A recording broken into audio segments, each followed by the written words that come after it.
Welcome to the Listening Eyebrow with your hosts, Perry Urban and Christopher Sharon. So, have you hit record and everything? You're going and everything? I've been recording for hours, mate. All right, good, perfect. All right, sounds good. All right, so I've done a description of your shirt and everything. All right, so I remember the first time I listened to Black Albino.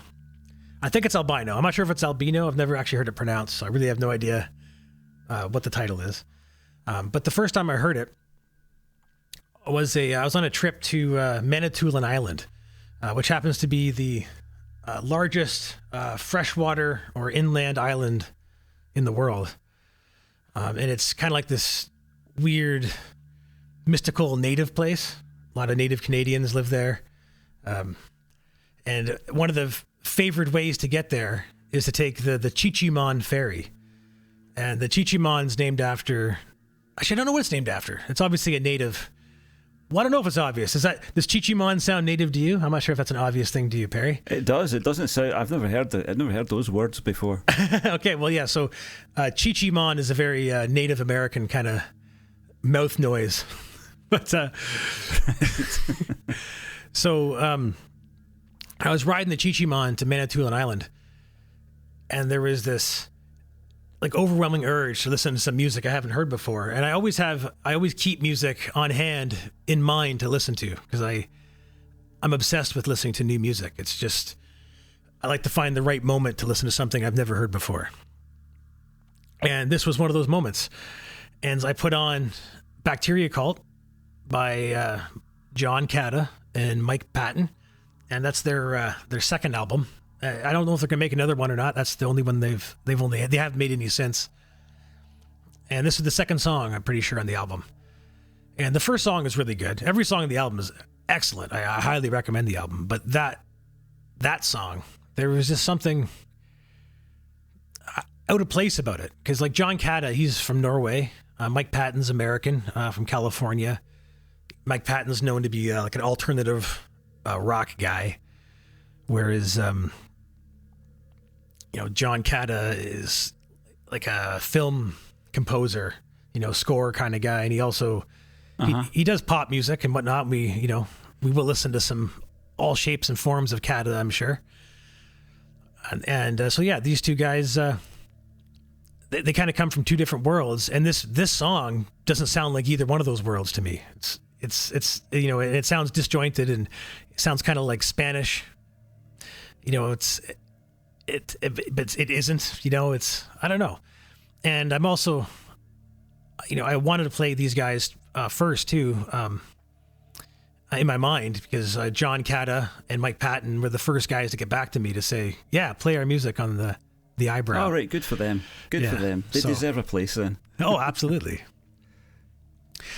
Yeah, so I think we should have a listen to Black Albino by Cata and Mike Patton, and the album is Bacteria Cult.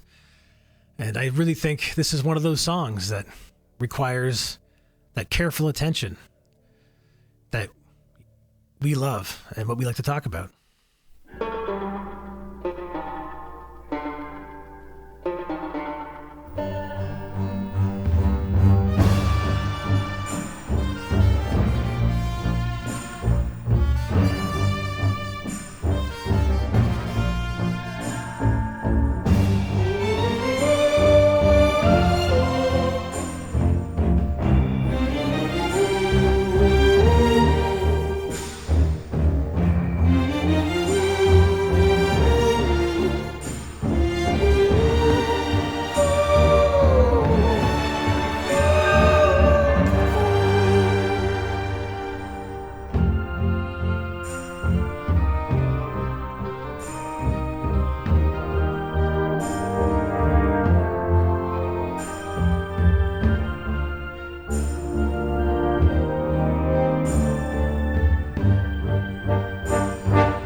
It's quite an extraordinary piece, that. It really is. I mean, I don't know, is it an original piece of music, or is it sampled from something, or... That was my first question, is this Ennio Morricone? Because that's what it sounds like to me. You know what? I'm pretty sure Mike Patton works with that guy, but no, I don't think it is. It's extraordinary. It's the instrumentation, the feel of it, the whole ambience of it, the size of it, if you like, is all pure Morricone. Okay. And even obviously the whistling and the trumpets and the banjos and all of that kind of stuff. So I found myself, as I'm listening, because you know, I can't just listen freely. I wish I could. I'm analysing it in my head and I'm thinking, is this samples? Is this huge tracts of an Ennio Morricone track that's been, or several Morricone tracks that have been blended together? So is it real or is it fake? And then at the end, there's a little bit of saw.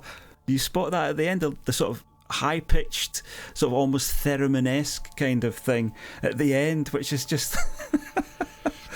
And then the orchestral arrangement as well. If that's a real orchestra they're using, and they've written this for that orchestra, that track probably costs more than you and I together have ever made out of music. That one track. Oh, absolutely. To get an orchestra to do that, you know. And then I love the mixture of the orchestra with banjos and all that kind of weirdness. And of course, it just takes me back to the spaghetti westerns, and I can see the low brimmed hats and the eyes underneath, you know, the slitted eyes as they look from one to another, and then somebody pulls and there's mayhem. Yeah, I love that track. It's a great opener for the show as well. That's really pleased with that. Yeah, me too. I love listening to it, and I was just in awe again listening to that song every time. So yeah, it makes me want to check out more. I'm going to get to the bottom of the story of that track. I will find out exactly what's going on with that. Yeah, I do wish I had the answers, because I usually do. And the thing with Mike Patton is he's famous for both.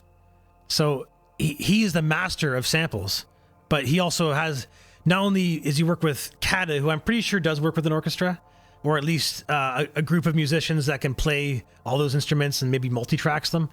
But maybe it's him himself that plays them all. But Mike Patton, like, he has an Italian opera, you know, called Mondo Cane, where he... Right, okay. So these are serious people. These guys know... They really know what they're doing. Yeah, you know, they do.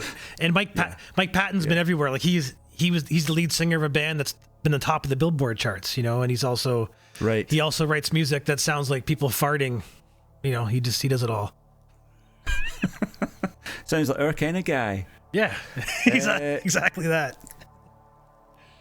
Well, the next track we're going to play, I think, is Black Fisher, right. From the album Space Drifter by Bernelius.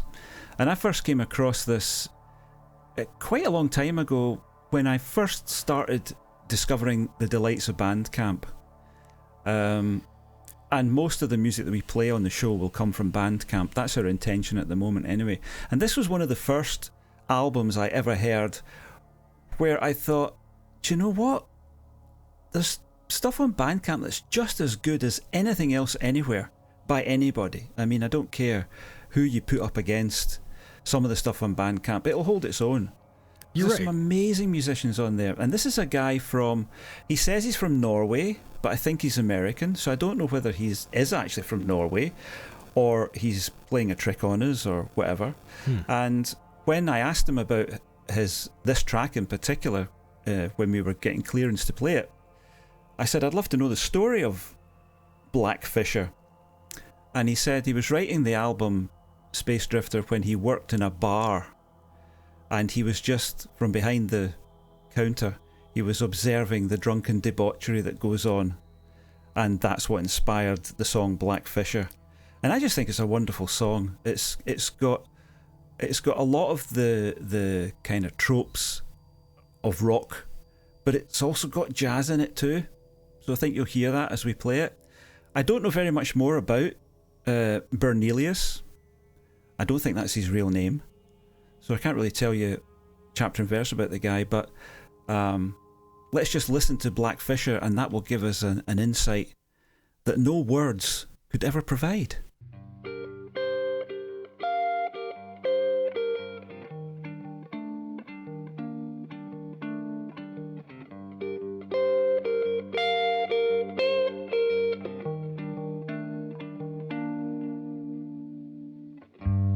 Black Fisher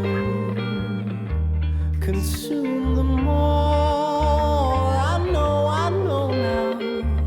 It's all for nothing. Black Fisher consume them all. I know now. It's all for nothing.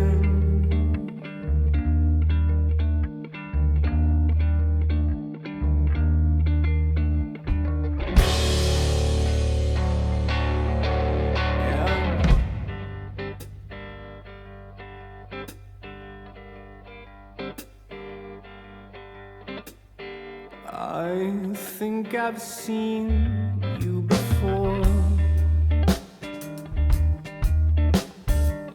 I looked a lot better in my dream, but I know it's you. And I know I got you for the night. Oh, but the Black Fisher consumes us all. And I know now. It's all for nothing. Yeah, the Black Fisher consumes us all. And I know now. It's all.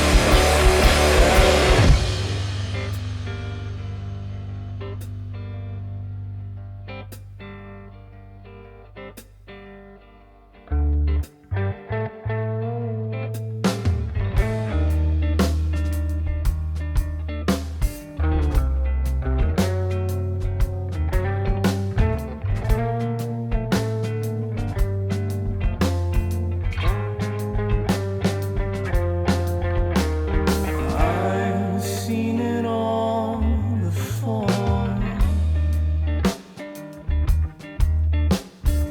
The way she stares into my eyes, she must think they're real. And I know it's not gonna end well.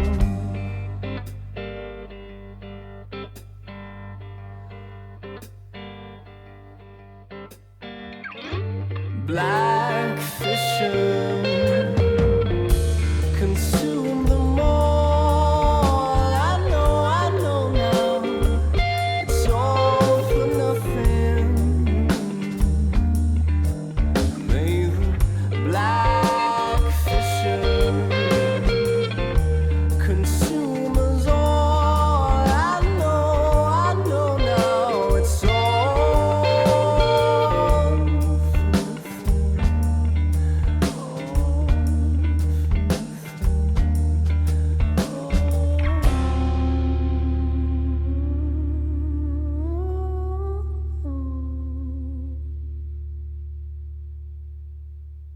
For nothing.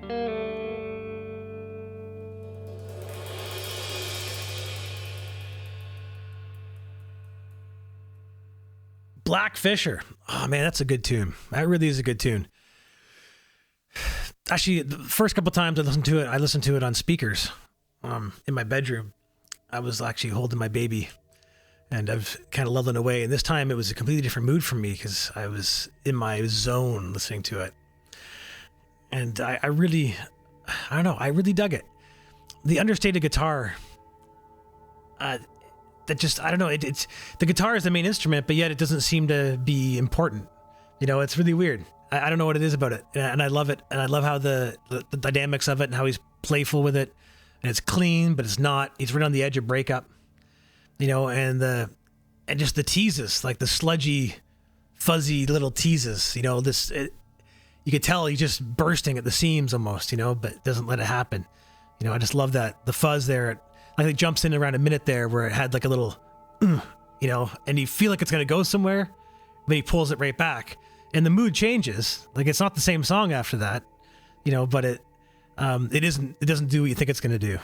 And then right around, you know, maybe 2.5 or 2 minutes and 15 seconds in, it really lays in that fuzz and it kind of gives you what you thought you were going to get before. But then just as you're getting comfortable in it, it just fades away. Like it just sizzles out. You know, and I really dig it. And yeah, you get that jazzy bit after the big heavy bit with the fuzz. Yeah, you get this wonderful jazzy. That's why I think it's a sort of jazzy thing, you know. Yeah. And the lyrics, you picked up on the lyrics quite easily with that one, I would imagine. Yeah, I did. You know, I'm not sure if I was. Like you said, it was about like I wasn't getting that, but the moodiness of the bar, it seemed more internal, almost like he was like in fear of himself a little bit, you know? Yeah, it seems more cosmic to me than something that would come from observing drunken debauchery in a bar. Yeah, because I was surprised when you mentioned that. I was like, would I hear the same song? You know, but, yeah. you know, but yeah, and he does all the instruments himself, a bit like we do. Nice. But he's obviously an accomplished drummer as well, I think. So I don't know whether that's his main instrument or not. But yeah, well, I'm glad you liked that one. Mm-hmm. No, I did, and it reminds me a lot of one of my best buddies, Devin Golding. His music evokes the same kind of quality and mood. Yeah. You know, I should ask Devin if he would love probably for us to listen to one of his songs on the Eyebrow. Let's get him on. Yes. Yes. So the next one is Hate On by Nevermen. So do you want to say a bit about that? Yes, Nevermen. I forget the name of the musicians in this one. And that album's still sitting on the floor here right next to me last time we were talking. So I wonder if the names are in here. But I know the way the album was made, it's their only album they've done, self-titled, The Nevermen. Nevermen. The way the album was made, it was like these three guys sort of just wrote songs and threw them back at each other, and they kind of had to sort of wedge their way into the song. And apparently there's no boss. It's just these three guys trying to figure out how to write a song together without really, like, compromising and not compromising. You know, you just kind of have to make whatever the other guy throws at you fit. You know, and and when you hear it, it sounds like that. Like it doesn't sound like one person writing a song. It doesn't sound like a group of guys agreeing on a song either. And it's all and it's all done by mail, you know, or mail or email. But they were never in the same room together once. Everything was just here's a file, do your thing to it. And then throw it back, and then do your thing back to it, and throw it to the other guy, and and you can tell the cooperation's there. You know, it's the respect is there. They come from different worlds. These guys all make music that's vastly different from each other, and Mike Patton being one of them. You know, my man, the legend, Mike Patton. Yeah, it's a wonderfully surprising album that doesn't really settle anywhere where you think it should. But it's sonically marvelous. Hate On by the Nevermen off the self-titled album Nevermen.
Wow, that goes places. That really does go places. It does. I love the way... And every song on the album goes, oh, I'm really sorry. Yes, all right. Oh, at the start, you can hear somebody's metronome has been left in there. You know, they could have taken that out. But I like that. They just leave. I was going to mention that at the beginning too. They just leave a little bit of the construction process in there so that you can hear. I love that kind of thing.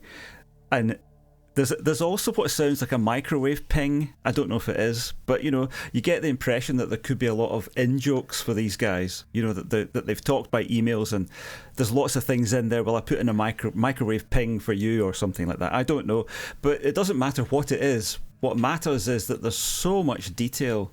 There's so many layers, all these little textures coming and going, appearing for a couple of bars, disappearing again. Yeah, it's brilliant. It's almost as though I want to think in my mind that what they were doing was challenging one another. The guy who started off with the first basic track and obviously he knew the tempo and he knew the key, and he probably told the guys that, and then just presented them with this unworkable thing that was just all in bits.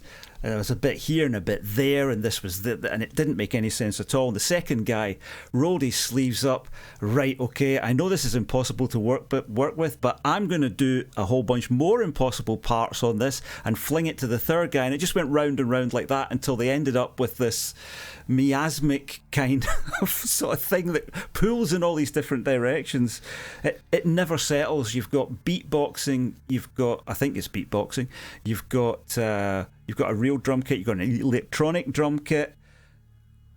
I mean, a whole album of that? I'm not sure I could take that. You know, it might be too much. I might have to switch off after a couple of tracks, because that on its own, which is, how long was that track? That's 4.5 minutes long. It passed like that. You know, passed in an instant. But I think after 10, 15 minutes of that, my brain would have had a sufficiency. That might be an album I have to listen to in bits. It's a psychedelic experience for sure. It turns you inside out. Yeah. Kind of. Yes, it does. Yeah, that was a cracker. Really enjoyed that. Next up, we've got one of your fellow countrymen. Ooh. A guy called Brad Sucks. And I first came across Brad 2003 when he released his first album, which is called I Don't Know What I'm Doing.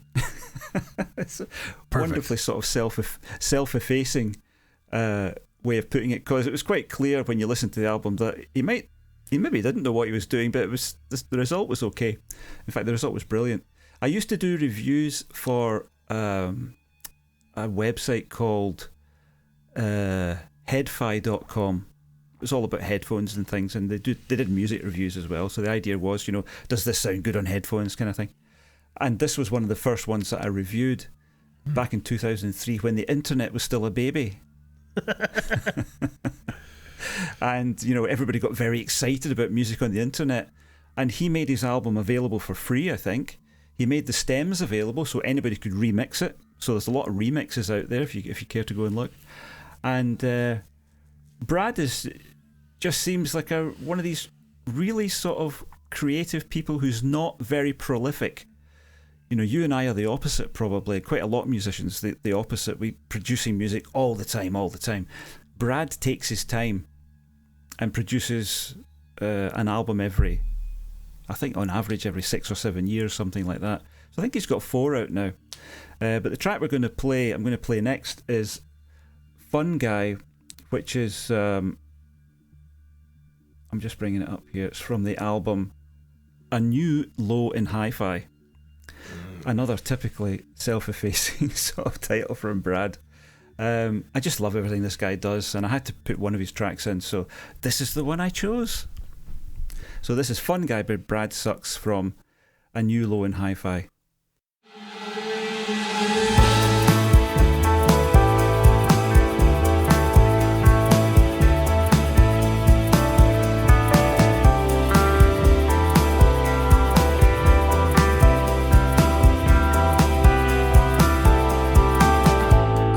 Feeling like I had some potential, maybe one day becoming a fun guy.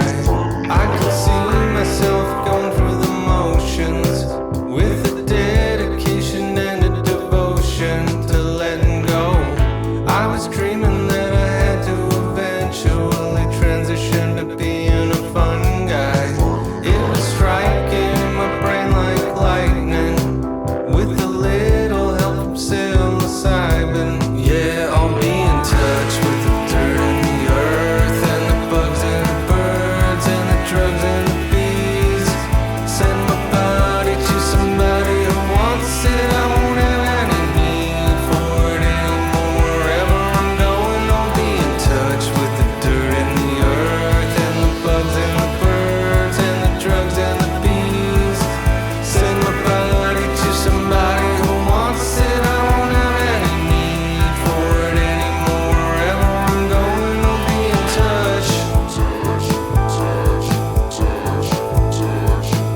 I definitely need to hear some more Brad Sucks.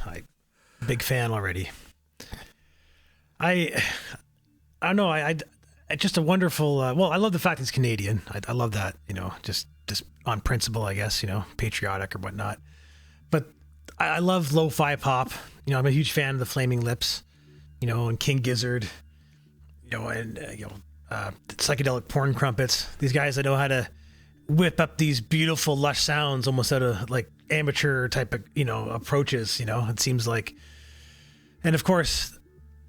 The mushroom stuff just really speaks to me. I'm a big fan of psilocybin, huge fan of psilocybin. I think I could talk about psilocybin for the entire podcast.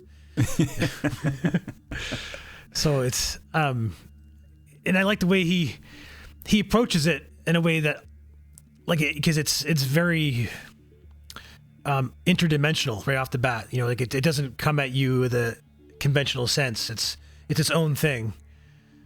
Its own genre almost right off the bat, and it transforms in certain ways, and it follows musical, it's not so foreign that it's too strange to tap your toe to and feel like it's a normal song, but it's also got this lens of psychedelia you're looking at it through, and it feels like you're being lulled away into almost a psychedelic state if you let the music sort of wash into you. And I like the bridge. Those little punchy stereo fuzz guitar harmonies that were going on, and great tone. I love guitar tone, and his tone sounded original to me. So he took care to really make the guitar sound nice, and not like he was trying to chase anybody else's tone, as far as I could tell.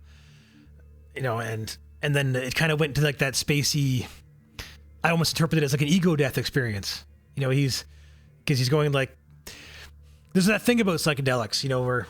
I don't know, but if your experience is like, Perry, but my experience with psychedelics, mushrooms was the start for me, my very first psychedelic. And, the reason I ate mushrooms the first time was to get high. I wanted to catch a buzz and party, and I realized after about somewhere between 5 and 10 psychedelic experiences that's not what these things are about. You're not, you shouldn't party on psychedelics. It feels like a bit of a party, if you do it right. But, there's something much more introspective about it, and he mentions that it's like this, did I fix myself or did I break my brain or something, or whatever it is he said, because you get there, because when it becomes a spiritual thing, you almost have to lie to yourself. You're going now I just get high for spiritual reasons, and it does have spiritual moments, but it's never completely spiritual. It's also recreational. And you get to these points sometimes where you almost do too much and you go to the other side, as he described it, and you start to question your motives and question, what are you really doing with yourself and to yourself, and that's where the ego death comes in, right? You're like, what am I done? What have I? My life is just a meaningless pile of shit. And then as he gets his shit back together, the song comes back and it's all good again. And, It's what it's wonderful. I like the lyric, the chorus, which is, it takes the birds and the bees and splits them up into different lines, because it should be birds and bees, but it's not, which is why I can never sing along with it, because I always misremember the order they come in. And I think that's very the birds clever. and the trees and the drugs and the bees. It's very clever, because it is using the lyrics to give you that sense of dislocation that you get, so that one thought's not connected to the thoughts it used to be connected to, that the psychedelic will put that thought somewhere else. And I think he's very clever the way he does that. And also the fact that he's called this album a new low and hi-fi, when to me, in actual fact, it's one of the best hi-fi albums that I have, because he goes for this, and it may be something to do with the lo-fi aspects of his aesthetic, if you like, but there's a certain way of putting things together so that you end up with a non-saturated production, and it's quite difficult to achieve, and I don't always manage it. I know we've talked about it before, and you struggle with it as well. It's very difficult to find a place for every instrument in every way, so that it never becomes too big for itself. And Brad is so good at that. All of his albums are like that. They're all, you can hear, I'm not saying you can hear every instrument all the time, but you never get that feeling that I would get from someone like the Foo Fighters, where there's just everything all the time.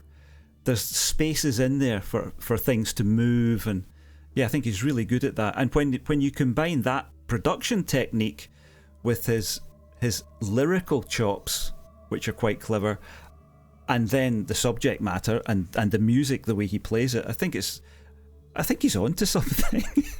In an alternative universe, perhaps he's number one in the hits parade, you know?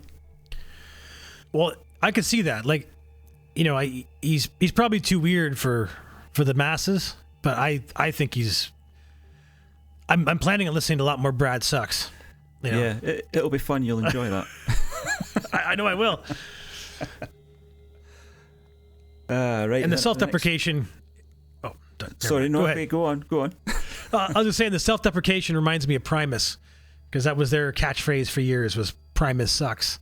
And I love that, because the best musicians. Maybe that's why he's Brad Sucks then. Is it maybe a nod towards them? I don't know.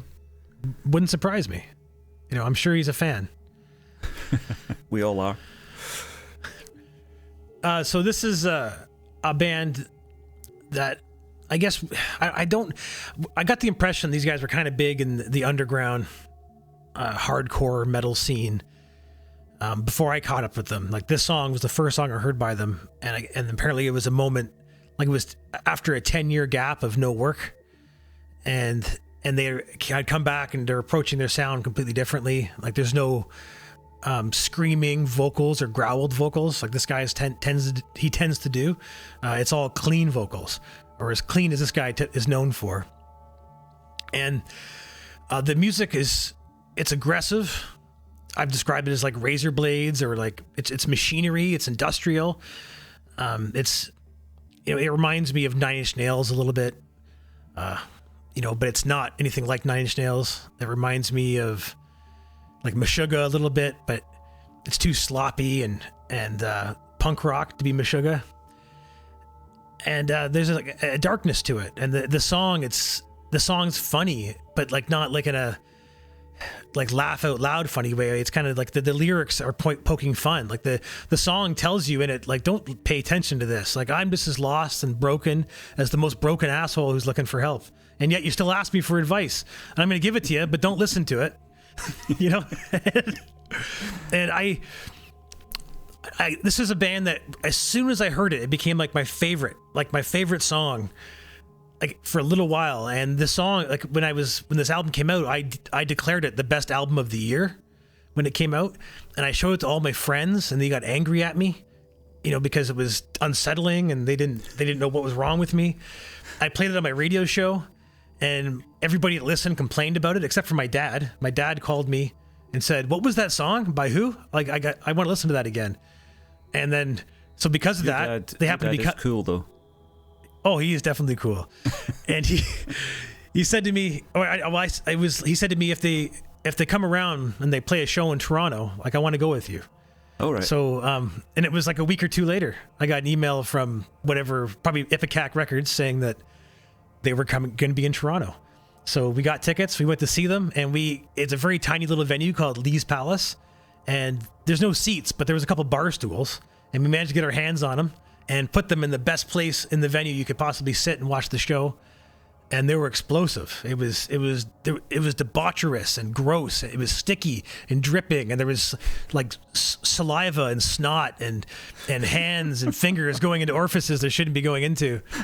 And at one point, the lead singer beat his face open with the microphone. It was bleeding all over the place. And, oh my God! And yeah, it was disturbing. And my dad was just dumbfounded. He was. I think he didn't. Because he usually goes to see bands like Primus or like Steve Wilson or Zappa plays Zappa, Dream Theater. I think he thought it was going to be the same kind of people at this show. But we had a great time. I think he loved it. So anyway, we'll go with Long Road, No Turns by the Daughters off their album You Won't Get What You Want.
was a wee bit out of sync there because I didn't get your countdown, but that's fine.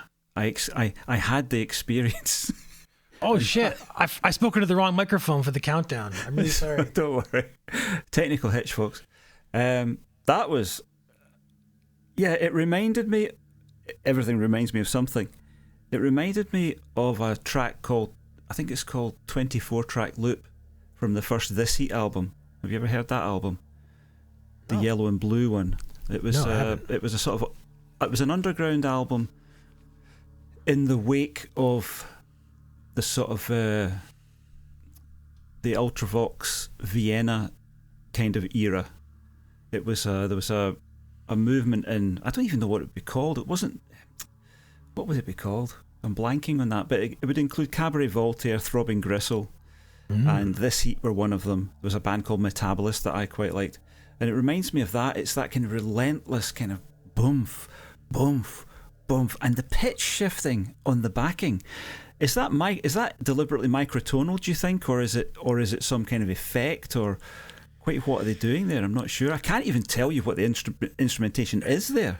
It's actually guitar, and it's all like, guitar.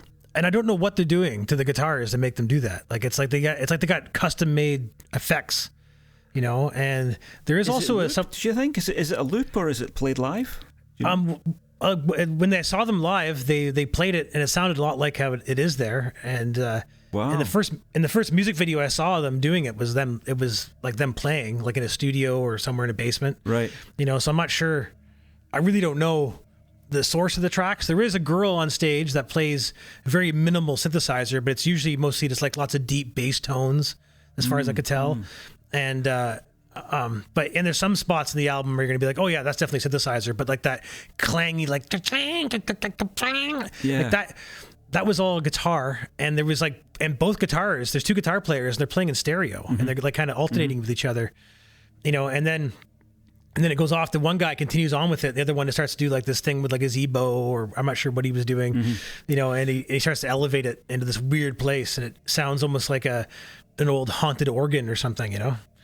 Yeah, it's very. It kind of transcends genre as well. I guess what you would, if you had to genreify it, you would say it was almost industrial.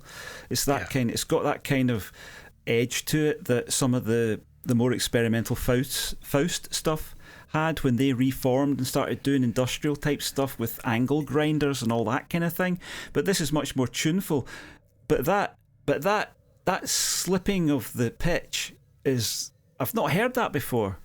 It makes me want to try that. You know, the pitch just slips slightly, because we're used to singers doing that. John Lydon being a great example. You know, he sings off key deliberately so that it kind of puts you on edge, kind of thing. But doing that with the whole backing, whilst the vocals are non-pitch, I would say they're not really pitched as such. It's really quite disturbing, which is obviously, I think, the effect that they're trying to have. Oh yeah. So success on that front. I'd like to hear some more to see how it fits in with into an album structure. So I definitely will check out some more. I'm not saying that I would sit and listen to that as a pleasurable experience.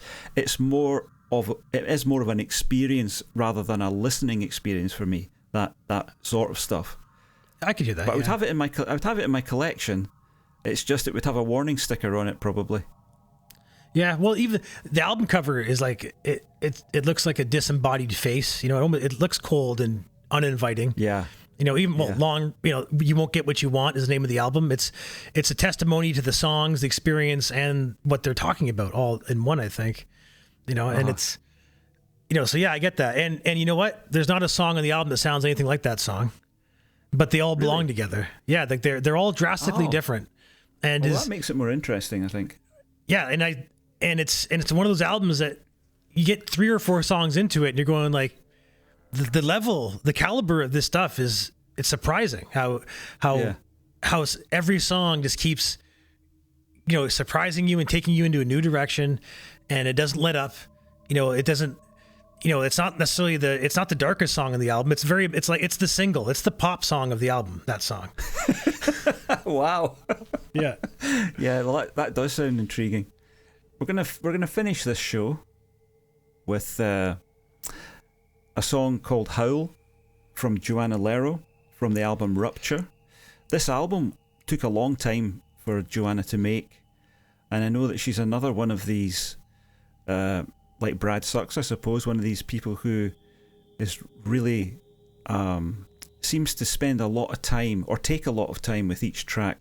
There are sometimes multiple different versions. If you go into our Bandcamp page, you'll see that this version that I'm going to play is the album remaster, but there was a single that came before. So this is the latest version, but there is another version if you want to listen to that. And Joanna is from Poland.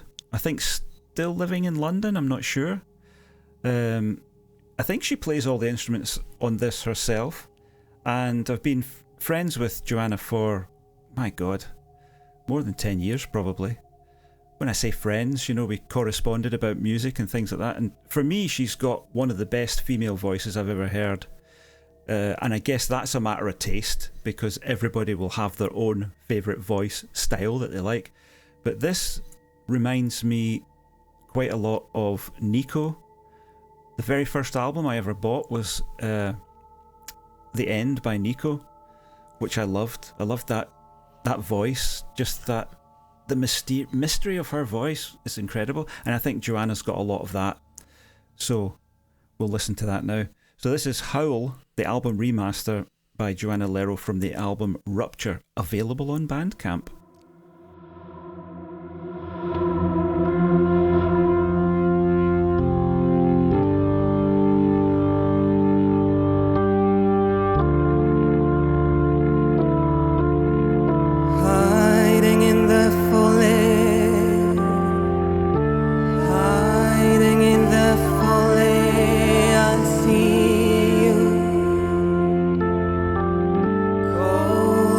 Fall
That's a beautiful piece.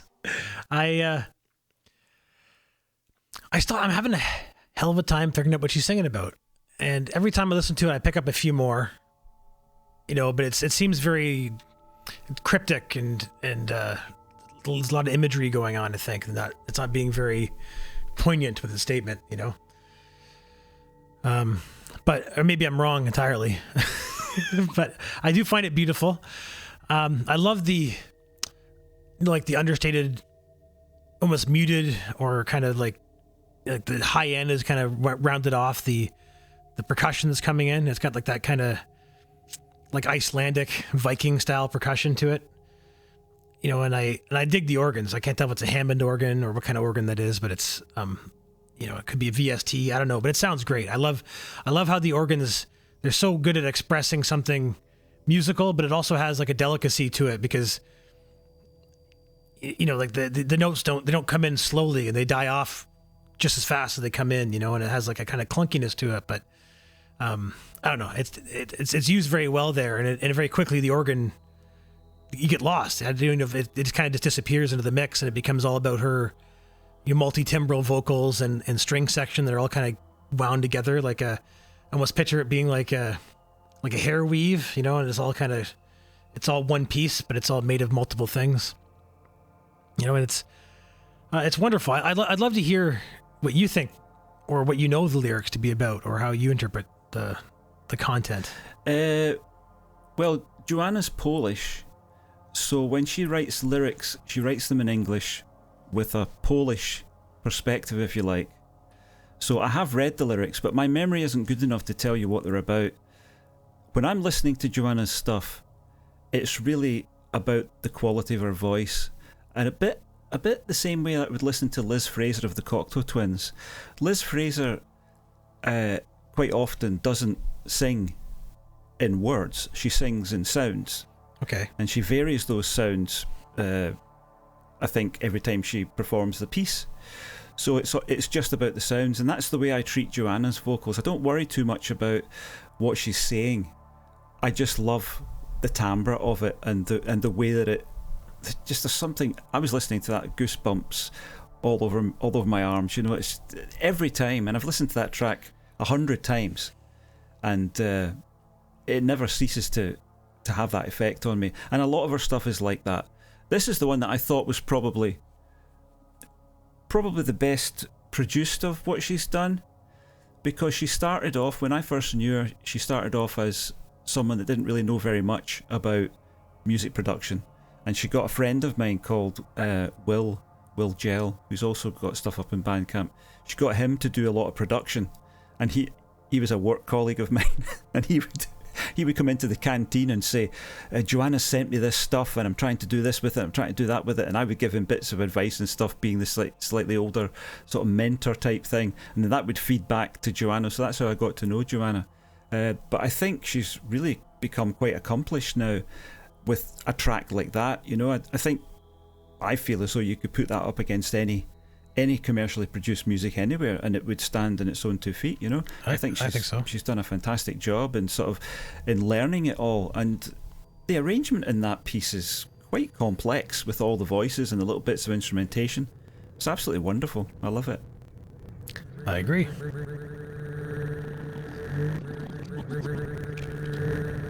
Alright, sure for never hear it.